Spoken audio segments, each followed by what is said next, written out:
You're telling me you stole bread for your dying mother? The judge's voice cut through the courtroom like a blade. Every head turned, every breath held. The 12-year-old boy standing before the bench, drowning in an oversized blazer, his hollow cheeks stained with dried tears, nodded slowly. His voice came out as barely a whisper. Yes, Your Honor. Judge Margaret Holbrook, known as the Iron Lady for her brutal sentencing over 23 years on the bench, stared at the child. Her hand trembled as she gripped the case file. The prosecutor waited for the inevitable verdict. The public defender braced for impact. The courtroom held its collective breath. Then the judge did something no one saw coming. She stood up, stepped down from her bench, and pulled out her wallet. "Officer Jenkins," she said, her voice shaking with emotion, "I'm about to do something highly irregular." What happened next silenced the entire courtroom.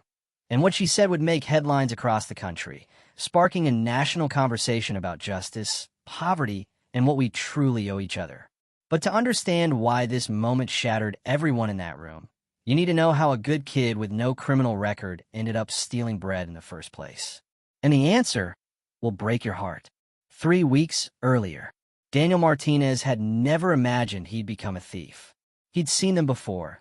The kids in his neighborhood who'd learned to slip things into their pockets with practiced ease, who bragged about their hauls behind a bodega. He'd always turned away, always told himself he was different. His mother had raised him better than that. "Mi hijo," she would say, her gentle hand on his cheek. "We may not have much, but we have our dignity. We have our honesty. Those are riches no one can take from us." Maria Martinez had been a housekeeper before the sickness came.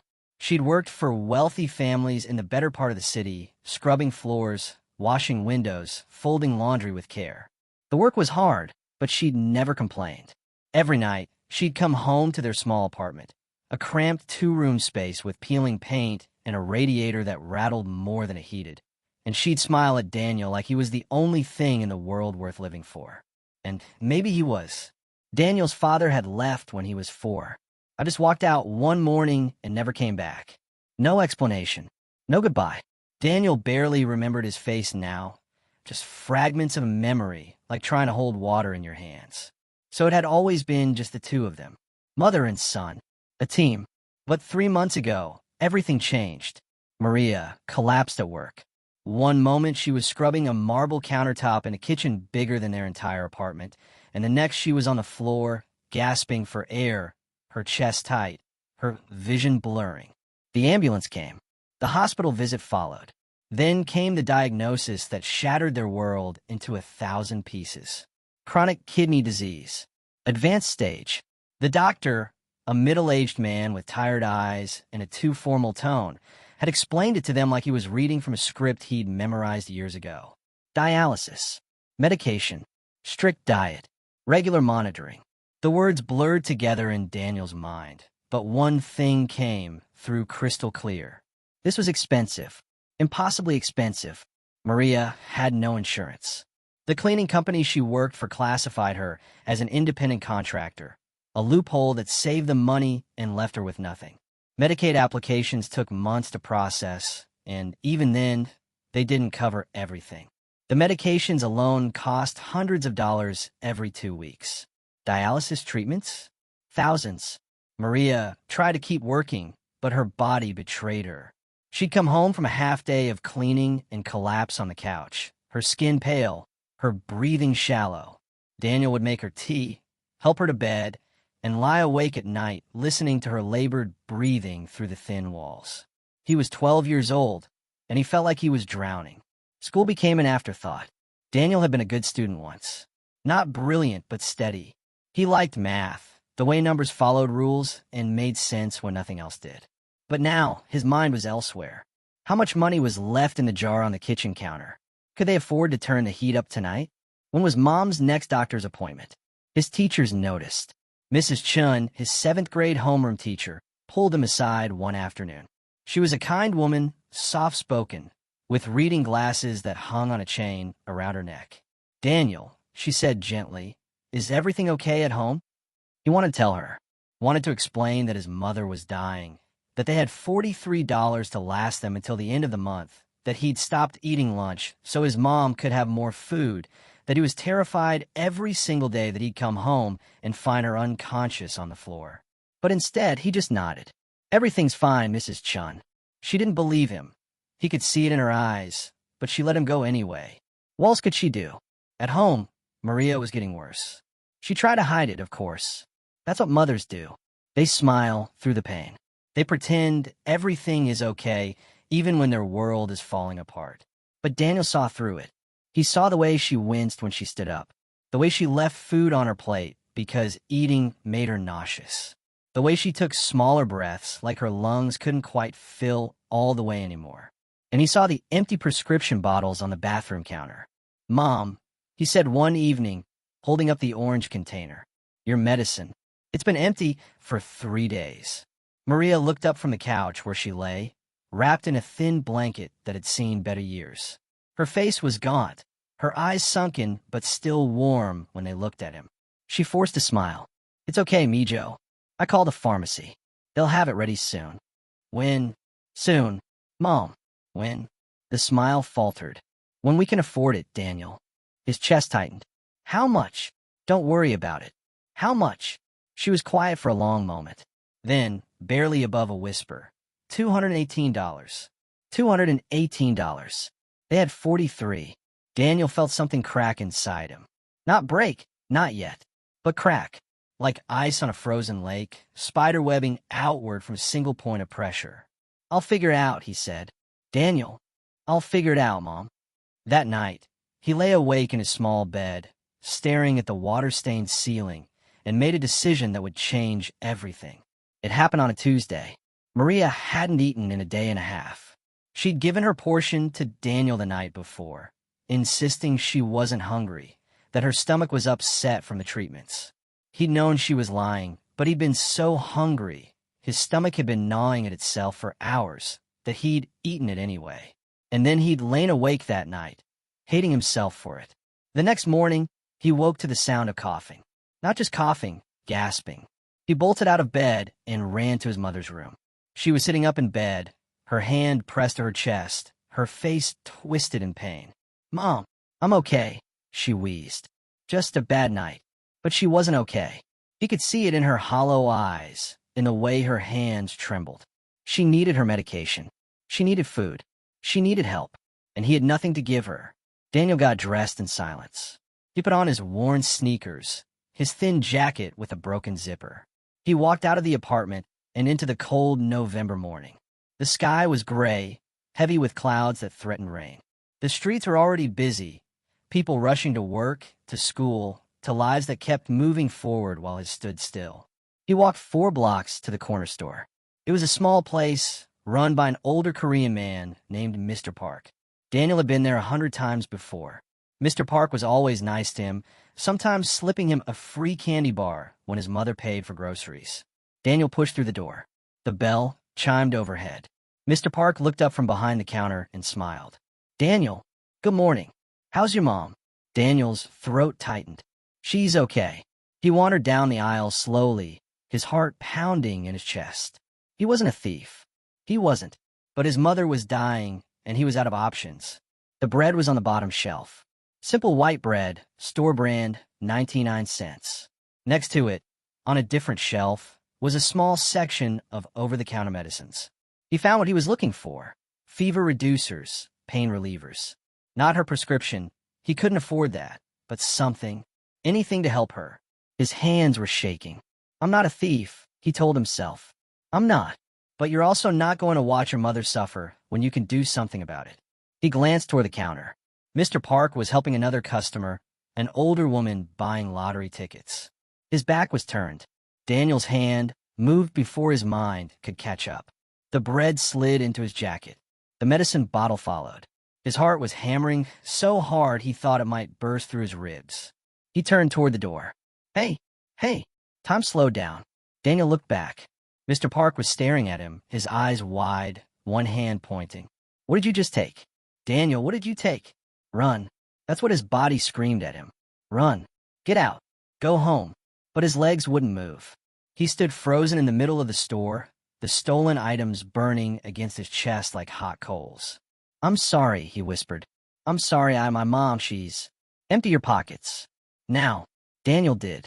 The bread fell to the floor. The medicine bottle clattered against the tile. Mr. Park's face cycled through emotions. Anger, confusion, disappointment. He picked up the phone. "I have to call the police, Daniel." "You know I have to." Daniel nodded. Tears blurred his vision, but he didn't wipe them away. "I know." The police came. They were surprisingly gentle, more disappointed than angry. They took him down to the station, called the public defender's office, and tried to reach his mother.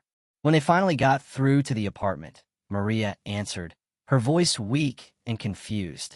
She insisted on coming down, despite the officers telling her she didn't need to, despite the fact that she could barely walk. Daniel would never forget the look on her face when she arrived at the station, a mixture of heartbreak, guilt, and fierce protective love. "Mijo," she'd whispered, wrapping her thin arms around him. "What did you do?" "I'm sorry, Mama. I'm so sorry." Now, 3 weeks later, they stood in Judge Margaret Holbrook's courtroom.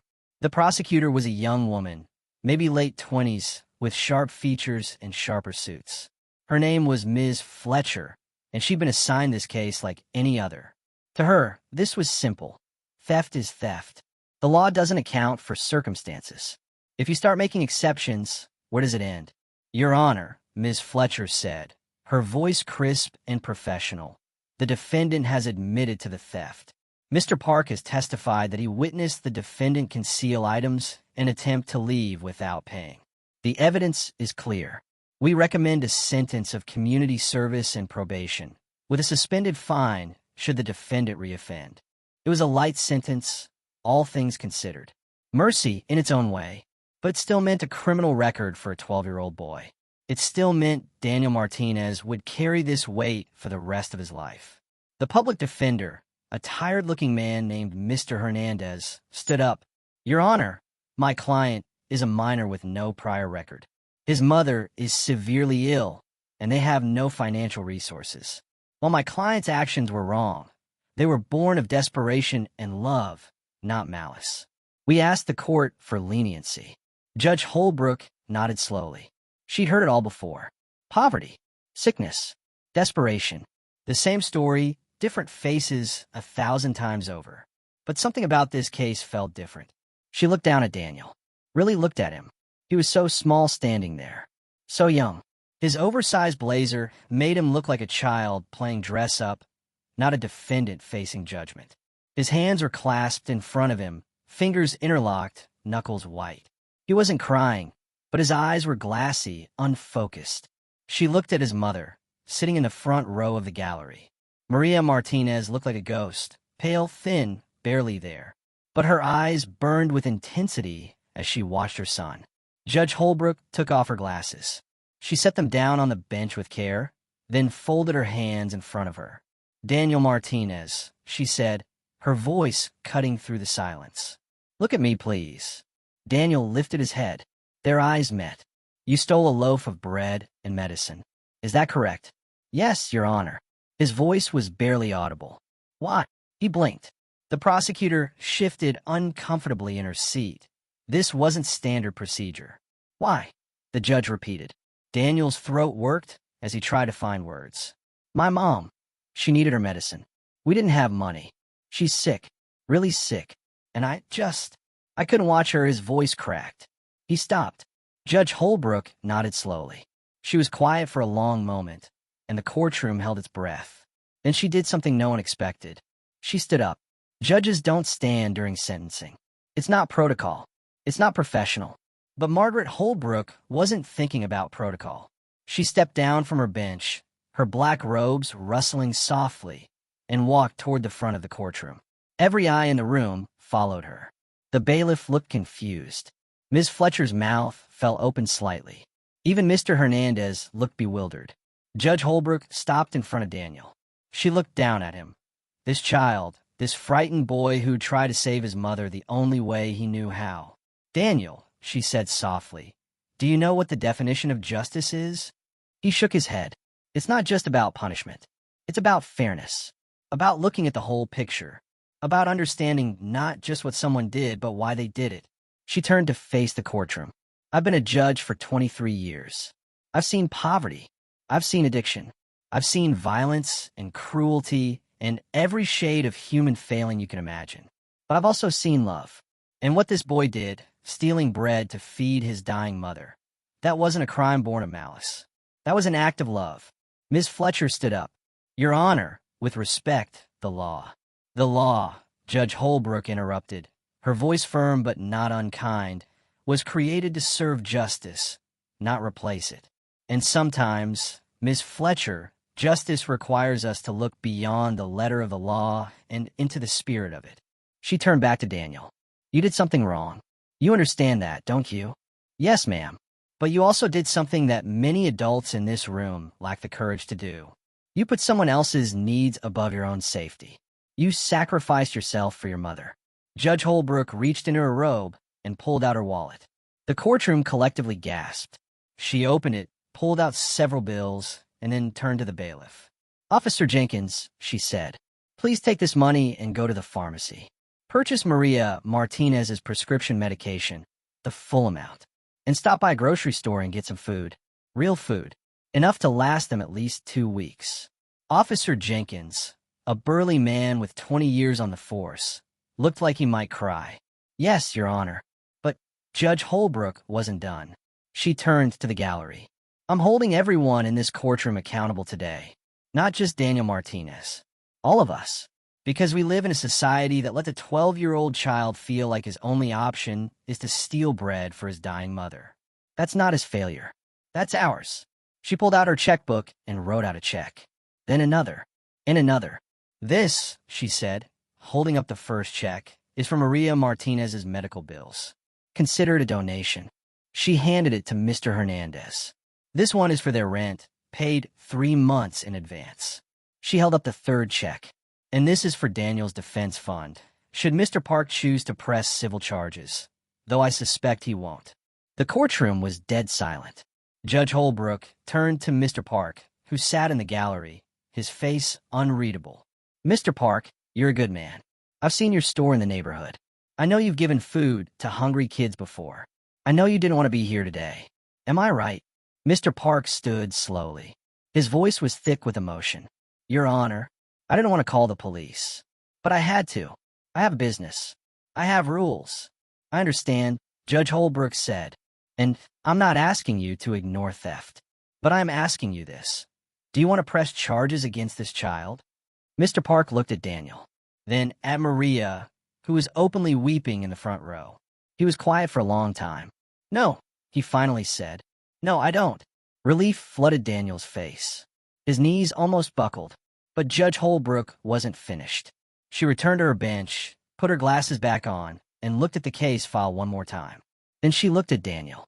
Daniel Martinez, she said formally, you are hereby found guilty of petty theft. The words hung in the air. Daniel's face fell. However, Judge Holbrook continued, I am sentencing you to 30 hours of community service to be completed at a location of your choosing. I recommend the local food bank, where you can see firsthand the resources available to families like yours. Resources you should have known about before today. She paused, then added, furthermore, I am directing the court to connect your family with social services immediately. Your mother will receive assistance with her medical bills, housing, and food. This should have happened months ago, and it's a failure of the system that it didn't. Daniel could barely process what he was hearing. Community service? That was it. No jail time, no permanent record. Additionally, Judge Holbrook said, I am waiving all court fees and fines. And Daniel, she looked directly at him, her eyes softer now. I'm also requiring you to come back to this courtroom in 6 months. Not as a defendant, as a guest. I want to see how you're doing. I want to know if your mother is getting better. Can you do that for me? Daniel nodded, tears streaming down his face now, unable to hold them back any longer. Yes, Your Honor. Thank you. Thank you so much. Maria stood up in the gallery, her thin frame shaking with sobs. Judge Holbrook looked at her. Ms. Martinez, your son is a credit to you. He's strong, brave, and loves you more than life itself. Don't ever let anyone tell you that you failed as a mother. You raised a good boy. Maria couldn't speak. She just pressed her hand to her mouth and nodded, tears falling freely. Judge Holbrook banged her gavel once. This case is closed. True to her word, Daniel returned to the courtroom 6 months later. But this time, he walked in with his head held high. He wore a clean shirt. Not expensive, but clean, pressed. His cheeks had filled out. The hollow darkness under his eyes had faded. And beside him walked his mother. Maria Martinez still looked fragile, but there was color in her cheeks now. She moved slowly but steadily, her hand resting on Daniel's arm. She'd been on dialysis consistently for 6 months, her medications managed, her diet stabilized. The social worker, Judge Holbrook, had connected them with had helped her apply for disability benefits and Medicaid, which had finally been approved. They weren't rich. They weren't even comfortable, really, but they were surviving. Together. Judge Holbrook looked up when they entered, and a genuine smile, rare in that courtroom, spread across her face. "Daniel Martinez," she said warmly. "It's good to see you. How are you?" "Good, Your Honor. Really good. I finished my community service at the food bank, and I'm back in school. My grades are better. I'm proud of you. And your mother?" Maria stepped forward. "Your Honor, I don't have the words to thank you. You saved my son's life. You saved both our lives." Judge Holbrook shook her head. "No, Ms. Martinez. Your son saved yours. I've just made sure the system didn't punish him for it." She came down from her bench again, a habit she'd started after that case, and shook both their hands. "Remember this, Daniel," she said quietly. "When you're older, when life gets hard again, and it will, remember that there are people who care. There are resources. There are ways to ask for help. You never have to steal bread again. Promise me." "I promise, Your Honor." "Good. Now get out of my courtroom and go live your life." They left smiling. The story of Daniel Martinez and Judge Holbrook spread quickly. Local news picked it up, then national outlets. Social media exploded with both praise and criticism.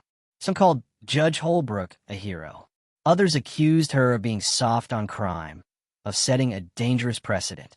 But Judge Holbrook didn't pay much attention to any of it.